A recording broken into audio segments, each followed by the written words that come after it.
So this formula we have discussed. How to find out this formula? This thing we have discussed.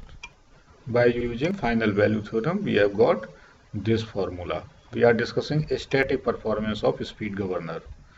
So there can be three cases. In one case, this delta F is 0. So this is the case. For example, case A is the generator is synchronized to a network of very large size. Large size network is somewhat like infinite network, like infinite bus. Large in fact that its frequency will be essentially independent of any changes in the power output of this individual generator. We can consider this frequency to be constant. If I change by a small amount the individual generator power output of any individual generator, means if it is changed by any small value, then it will not result in any kind of deviation in frequency, or deviation in frequency will be negligibly small. So delta F is 0. If this delta F is 0, the equation will be reduced to this equation. What does this mean?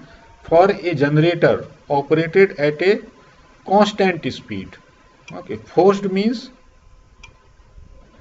it is connected with infinite bus. So speed is forced to be constant.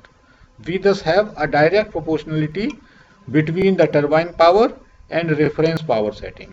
Okay, so what does that mean? इसका मतलब ये हुआ कि अगर हमको turbine power बढ़ानी है, मान लीजिए कि 1 मेगावाट से, तो क्या करना पड़ेगा? डेल्टा पी रिफरेंस, अब अपनी रिफरेंस सेटिंग भी 1 मेगावाट से बढ़ानी पड़ेगी. ये इस एग्जांपल से क्लियर हो जाएगा. A 100 megawatt generator is operated on to an infinite network. How would you make this generator increase its turbine power by 5 megawatt? Okay, use this formula simply by giving a raise signal of 5 megawatt to the speed changer motor. So that is the method. Okay.